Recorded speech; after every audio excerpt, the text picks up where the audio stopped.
Already এখন একদম কোমর পর্যন্ত লম্বা চুল রাখে, রবার দিয়ে মেয়েদের মতো আবার এখানে ক্লিপ লাগায়, এদিক দিয়ে আবার ব্যান্ড ব্যান্ড পরে, হাতে চুড়ি পরে, নাকে দুল পরে, কানে জিনিস পরে, সবকিছু বুঝতে হলে আপনাকে ধরে ধরে তারপরে বুঝতে হবে যে এটা কি ছেলে না মেয়ে, দেখে বুঝতে পারবেন।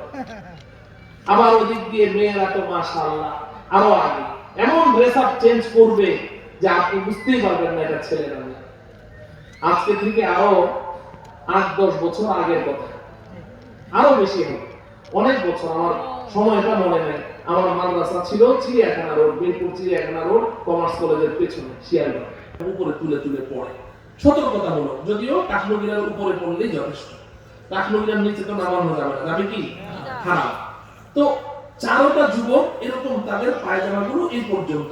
আমি পিছন থেকে দেখে, আমার সাথে একজন সহকারী শিক্ষক ছিল, আমি বললাম যে দেখো, কলেজের স্টুডেন্ট, কলেজের ছাত্র, কিন্তু অন্ততপক্ষে একটা হারাম কাজ থেকে তারা বেঁচে আছে। দেখো তাদের পায়জামাগুলো সব এই নিচে সাক পর্যন্ত পড়ে আছে। আমরা মসজিদের মিম্বারে দাঁড়িয়ে এত চিৎকার করি, ভাই পায়জামা উঠাও, কাঠমুগিরার উপরে। মানুষ উঠায় না, অনেকে একটু বটাবুটি দেয়, দিয়ে পরে মসজিদ থেকে বের হওয়ার সময় আবার ছেড়ে দেয়, তাই না? অথচ এটা সার্বক্ষণিক, এটা হারাম। নবীজি বলেছেন, মা আসফালা মিনাল কাবাইনি মিনাল ইজারি ফিন্নার, কাঠমুগিরার নিচে পায়জামা লুঙ্গি যা ঝুলবে সব জাহান্নামের আগুনে ঝুলবে। নাউযুবিল্লাহ পড়ে। তো আমি যখন এই কথা বলছি, তো আমার ওই সহকারী শিক্ষক সে রুমাল মুখে চাপা দিয়ে কয় আস্তাগফিরুল্লাহ আস্তাগফিরুল্লাহ। আমি বললাম কি ব্যাপার, আস্তাগফিরুল্লাহ পড়েন কে? কয় যে হুজুর আপনি কাদেরকে যুবক বলছেন? এই চারটা তো যুবতী মেয়ে। जिस इल्म की तासीर से जन होती है नाज़न, जिस इल्म की तासीर से जन होती है नाज़न, कहते हैं उसी इल्म को अरबाब नजर मौत, कहते हैं उसी इल्म को अरबाब नजर मौत। এজন্য আল্লামা ইকবাল বলেছেন যে ছেলেরা মেয়ে সাজে, মেয়েরা ছেলে সাজে। আচ্ছা বলেন তো, ওই চারটা মেয়েকে আমি দেখে চিনতে পারলাম না। অনেক বছর আগে, তখন আমি চশমাও পরতাম না, চোখের পাওয়ার ভালো ছিল, তখনও আমি বুঝতে পারলাম না এই মেয়েগুলো কি আমাদের গ্রাম বাংলার অশিক্ষিত মূর্খ অবলা মেয়ে, নাকি শহরের শিক্ষিত মেয়ে। একটা শিক্ষার প্রভাবে প্রভাবান্বিত হয়ে আজকে তারা এই ছেলে সাজছে, আবার ছেলেগুলো মেয়ে সাজছে। তাহলে এই শিক্ষাকে গুণীজনেরা একটা স্বাধীন জাতির জন্য শিক্ষা বলতে রাজি না, এটা মৃত্যুর চেয়ে ভয়ানক। মুহতারাম হাজিরিন, আর আমার যুবক ভাইদের কথা কি বলবো।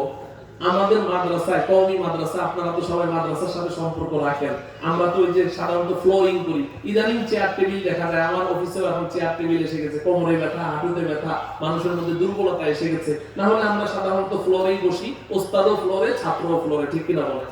তো আমি আমার অফিসে বসে আছি, ক্লাসে যাব, কিতাব মোতালা করছি, এর মধ্যে এক যুবক এসে ঢুকেছে। তো যুবকটা আমার মাদ্রাসাকে খুব ভালোবাসে, আমাদের সাথে সম্পর্ক রাখে, মাদ্রাসার বদরি সদস্য, নামাজি যুবকটা। তো এসে, আমার দফতরটা ছোট ছিল, অনেক ছোট, সামনে এসে দাঁড়িয়ে আছে। দূরে দাঁড়াইলে তো সামনে এইভাবে তাকাইলে চেহারা দেখা যায়, কাছে দাঁড়াইলে আমি তো পড়াশোনা করছি, বারবার ওর দিকে তাকাইতে হয়। আমি বলি বসো, না হুজুর ঠিক আছে, বসো, না হুজুর ঠিক আছে, বসেও না যায়ও না। আমি এদিক দিয়ে পড়াশোনা করছি, আমার ক্ষতি হচ্ছে। আমি বললাম এক কাপ চা খেয়ে যাও, না হুজুর ঠিক আছে, আবার কথা বলে দাঁড়িয়ে দাঁড়িয়ে। তা আমি এক সময় ধমক দিয়ে বললাম বসো তো। ধমকটা খেয়ে ও বসতে গিয়ে আর বসলো না, ও এরকম ভাবে শুয়ে পড়লো, পাও সামনের দিকে দিয়ে এভাবে শুয়ে পড়লো। আমি বললাম কি ব্যাপার, এতক্ষণ তুমি বসোই না, এখন আবার শুয়ে পড়লাম। টাইট টাইট, পাও ভাঙতে পারে, স্কিন টাইট জিন্সের প্যান্ট পরা, পাও দুটো সামনের দিকে সোজা করে বসে।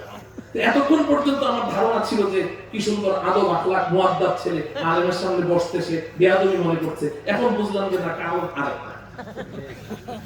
আচ্ছা, এই যে স্কিন টাইট একটা জিন্সের প্যান্ট এরকম টাইট শরীরের সাথে পরে আছে, যদি ওকে দেখানো যায় তো পিছন থেকে, যে তোমাকে পিছন থেকে কেমন দেখা যায়, মোটা একটা জিন্সের প্যান্ট। এই যুবকটা সে রাস্তা দিয়ে হেঁটে যাচ্ছে, প্রচন্ড পেশাবের ব্যাগ ধরলো। ও জানে যে বসে পেশাব করা নবীজির সুন্নাত, দাঁড়িয়ে পেশাব করা ইহুদি খ্রিস্টানদের কালচার, কিন্তু এই ছেলেটা বসে পেশাব করতে পারবে?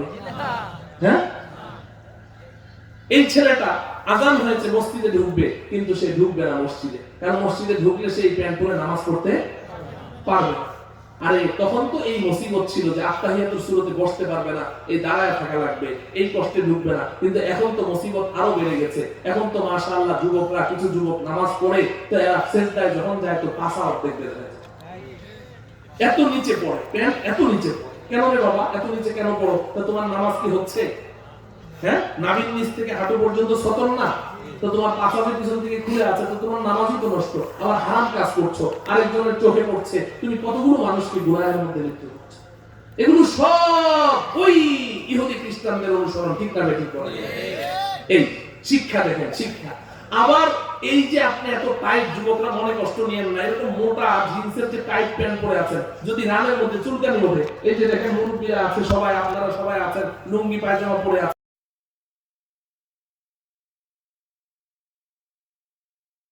দূরের কথা স্টেজের বাস দিয়ে বোঝাইলেও বলেন কি আরামের মধ্যে আছে না? আরামে নাই, কিন্তু তারপরেও ওইটা করবে, একটা শিক্ষার প্রভাব। মহতারাম হাজির, যাই হোক, এগুলো আপনাদেরকে বললাম বুঝার জন্য।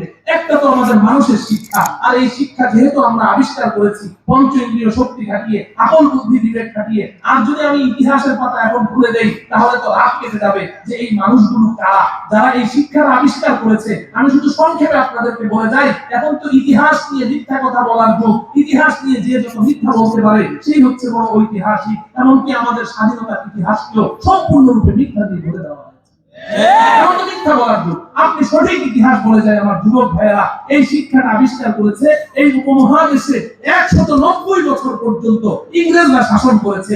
এই ইংরেজদেরকে বিতাড়িত করেছে এই উপমহাদেশের উলামায়ে কেরাম, আমাদের আকাবিরিনে দেওবন্দ, সেই শাইখুল হিন্দ মাহমুদ হাসান দেওবন্দি, তার উস্তাদ কাসেম নানুতুবি, রশিদ আহমদ গঙ্গুহি, হাজী ইমদাদুল্লাহ মুহাজিরে মক্কি, এইভাবে আমাদের আকাবিরিনরা এবং তাদের ছাত্র আওলাদে রাসূল সৈয়দ হুসাইন আহমদ মাদানী, তারা ইংরেজদের সাথে সশস্ত্র যুদ্ধ করেছেন, তারা মুক্তিযুদ্ধ পরিচালনা করেছেন।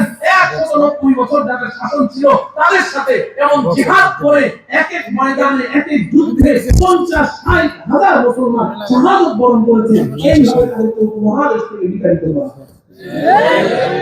আজকে ওই যে কাউন্সিলর সিন্নি খাও মোল্লা ছিল না, কাউন্সিলর সিন্নি খাও মোল্লা ছিল না, এখন মোল্লাকে কয় স্বাধীনতা বিরোধী শক্তি।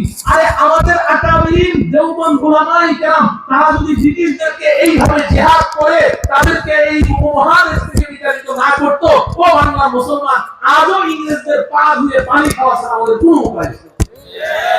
কোথায় ভারত, কোথায় পাকিস্তান, কোথায় বাংলাদেশ, এগুলোর নাম আমরা শুনতাম। মহতারাম হাজিরিন, এই ব্রিটিশরাই উপমহাদেশ থেকে যাওয়ার সময় আমাদের এই ঈমানকে ধ্বংস করার জন্য দুইটা কাজ করেছে। আমি কথা শেষ করে দিচ্ছি। দুইটা কাজ করেছে। এক নম্বর হলো, একদিকে কতগুলো মুনাফিককে সেট করে রেখে গেছে, আরেকদিকে আমাদেরকে একটা শিক্ষা সিলেবাস দিয়ে গেছে। এই মুনাফিকদের কথা আল্লাহ যদি কোনোদিন আবার নিয়ে আসেন তাহলে ইনশাআল্লাহ বলবো। একটা মুনাফিককে আপনারা ছিলেন মির্জা গোলাম আহমদ কাদিয়ানী, নাম শুনেন নাই? এই কাদিয়ানীকে নবী কে বানাইলো? আল্লাহ বানিয়েছে না ইংরেজরা বানিয়েছে? আমাদের ঈমানকে ধ্বংস করার জন্য ওই কাদিয়ানীকে নবী বানিয়ে দিয়ে গেছে। এইজন্য ওই কাদিয়ানীর কাছে ইংরেজিতে ওহী আসে। কাদিয়ানীর কাছে কি? ওর কাছে সর্বপ্রথম যে আয়াত নাযিল হয়েছে, নাউযুবিল্লাহ, এটাকে আয়াত বললেও তো গুনাহ হবে। ও বলে যে আমার কাছে গত রাতে এই আয়াত সর্বপ্রথম এসেছে। ও মির্জা গোলাম Ahmad, the all men should be angry but Allah is with you, he shall help you, word of God cannot exist. এই মির্জা গোলাম আহমদ কাদিয়ানী, পৃথিবীর সমস্ত মানুষ যদি তোমার বিপক্ষে চলে যায়, but Allah is with you, আল্লাহ তোমার সাথে আছেন, he shall help you, আল্লাহ তোমাকে সাহায্য করেই যাবেন, word of God cannot exist, আল্লাহর কথা পরিবর্তন হয় না। ওর কাছে ইংরেজিতে কি আসে? একদিকে মুনাফিক সেট করে রেখে গেছে, আরেকদিকে ইংরেজরা বন্ধু একটা শিক্ষা সিলেবাস রেখে গেছে। এই শিক্ষা সিলেবাসের উপরে বড় বড় অক্ষরে লিখে দিয়ে গেছে, আমি ইতিহাস বলছি, আমার উপরে নাকশ হয়ে লাভ নাই, লিখে গেছে আমরা এমন একটা শিক্ষা সিলেবাস রেখে গেলাম, আমরা তো চলে যাচ্ছি। এই শিক্ষা সিলেবাসে এই হিন্দুস্তানের ছেলেরা যারা পড়াশোনা করবে, মেয়েরা যারা পড়াশোনা করবে, এরা রঙ্গরূপে চেহারায় সুরতে হবে হিন্দুস্তানি, এদের মন মস্তিষ্ক হবে আমাদের ইংরেজদের মতো। ওই রেখে যাওয়া শিক্ষা সিলেবাসটাকে যুগের পরিবর্তনে একটু আপনার রদ বদল করে আমরা আমাদের স্কুলে, আমাদের কলেজে, ভার্সিটিতে আমাদের সন্তানদেরকে পড়াচ্ছি। এবার বলেন এখান থেকে রেজাল্টটা কি হবে? যা দেখছি তাই। এখন আপনি বলবেন যে হুজুর এতক্ষণ যা বললেন তাইলে কি ওই শিক্ষা টোটালি বাতিল? না বন্ধু, আমি বাতিল বলছি না। সর্বশেষ আমার মেসেজ যেটা আপনাদেরকে দিতে চাই সেটা হলো, ওই জেনারেল শিক্ষা শিক্ষিত না হলে তো ডাক্তার হবে না, ইঞ্জিনিয়ার হবে না, পাইলট হবে না। তাহলে ডাক্তার না হলে রোগীর চিকিৎসা কে করবে? প্রকৌশলী না হলে আমাদের দেশে এত সুন্দর সুন্দর ফ্লাইওভার, এত সুন্দর ব্রিজ, কালভার্ট, এত সুন্দর সুন্দর ইমারত কে তৈরি করবে? আগে তো ক্ষেতের মধ্যে সারা বছরে ফসল হতো একটা, এখন ফসল পাওয়া যায় তিনটা। এগুলো তো সব বিজ্ঞানের আবিষ্কার, এগুলো তো লাগবে। কিন্তু আমি আজকে আপনাদেরকে যে দাওয়াতটা দিতে চাই সেটা হলো যে এই জেনারেল শিক্ষা আপনার সন্তানকে দেন, কিন্তু আপনার সন্তানের জীবনের প্রাথমিক শিক্ষাটা হতে হবে ওহী ভিত্তিক নির্ভরশীল। প্রাথমিক শিক্ষাটা এটা হওয়া লাগবে। আপনার সন্তানের শিক্ষা ফাউন্ডেশন এটার উপরে হতে হবে, কোরআনী শিক্ষার উপরে হতে হবে। আজকে আমরা যারা ছোটবেলায় স্কুলে পড়েছি, আগে মক্তব পড়েছি, ইহুদি খ্রিস্টানরা দেখে ব্যাপারটা কি, বাংলাদেশের মুসলমান ও বড় পাইলট হয়ে যায়, মাথা থেকে পাগড়ি খোলে না, ডাক্তার হয়ে যায়, পকেট থেকে মেসওয়াক ছাড়ে না, আজান শুনলে মসজিদে দৌড়ায়, কি ব্যাপার, ঘটনাটা কি? এদের মুসলমানিত্ব যাচ্ছে না। আমরা ইউরোপ আমেরিকায় এলে এদেরকে পিএইচডি কোর্স করাচ্ছি, মগজ ধোলাই করে দেশে পাঠাচ্ছি, তারপরেও দেখি এদের মুসলমানি যাচ্ছে না। ঘটনা কি? ওরা তদন্ত করে দেখেছে ওই যে সকালবেলা মক্তব, ওই ছোটবেলায় মক্তবের পড়াশোনা, ওই যে বীজ তাদের ভিতরে ঢুকে গেছে, যার কারণে তাদের ভিতর থেকে, মগজ থেকে ইসলামকে সরানো যাচ্ছে না। ইহুদি খ্রিস্টানরা শিক্ষার উন্নতির নামে, আমার প্রিয় ভাইয়েরা ভালো করে বুঝতে চেষ্টা করেন, শিক্ষার উন্নতির দোহাই দিয়ে স্কুল টাইম চেঞ্জ করে ফজরের পরে দিয়ে দিয়েছে, যাতে মুসলিম সন্তানরা ইসলাম এবং মুসলমানদের শিক্ষা, কোরআনের শিক্ষা অর্জন করতে না পারে। টাইম চেঞ্জ করে দিয়েছে। বড় আফসোস লাগে যখন ফজরের নামাজ পড়তে যাই, কোন করে শীত, ওই সময় দেখি বিল্ডিংয়ের নিচে স্কুল বাস দাঁড়িয়ে আছে, ছোট্ট ছোট্ট বাচ্চা, এগুলোর পিঠের মধ্যে বোঝা, যেগুলোর উপরে এখনো নামাজও ফরজ হয় নাই। 7 বছরের আগে নামাজ পড়তে নিষেধ, আল্লাহ রাসূল বলেছেন 7 বছর পর্যন্ত নামাজের কথা বলারই দরকার নেই। নামাজের কথা যেখানে বলার দরকার হয়, 10 বছরের আগে নামাজ পড়তে মারতে নিষেধ করা হয়েছে, পড়লে পড়বে। 10 বছর হয়ে গেলে তখন পিটাই করো নামাজের জন্য। আর এই 5 বছর 6 বছরের শিশু, এদেরকে এইভাবে বস্তা কাঁধে নিয়ে আপনার ওই স্কুল বাসে তুলছে। কারণ কি? যাতে মুসলমান হতে না পারে। বুঝে আসে? এজন্য এই ভুলটা করবেন না। এই ভুলের খেসারত আপনাকে দিতে হবে। এই খেসারত কি দিতে হবে? এখন তো চোখের সামনে ওই যে ইউরোপ আমেরিকার সাথে তাল মিলিয়ে সবার বাংলাদেশ খুব দ্রুত গতিতে এগোচ্ছে। ইউরোপ আমেরিকায় যেমন গরু ছাগলের ফার্ম আছে, সাথে সাথে আবার মানুষের ফার্ম হয়েছে। দেখে দেখে এখন বাংলাদেশের মুসলমানও মানুষের ফার্ম করেছে। বৃদ্ধাশ্রম, বৃদ্ধাশ্রম।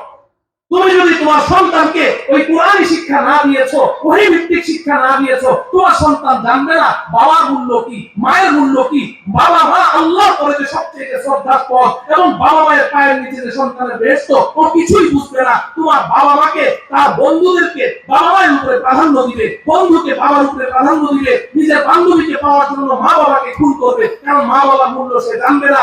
আর যদি সৌভাগ্যক্রমে তোমার সন্তান তোমাকে নিয়ে ঘর করেও বুড়াবুড়ি হয়ে যাওয়ার সময়, এরপরে সে দেখবে যে আমার এই পরিবেশে বুড়াবুড়ি আনফিট, ঘরে রাখা যাবে না, আমার ফ্রেন্ড সার্কেল আসে, বন্ধু বান্ধব আসে, এই বুড়াবুড়ির কারণে আমি আমার ফুর্তি করতে পারি না, সম্মানের সাথে নিয়ে ওই বৃদ্ধাশ্রমে রেখে আসে।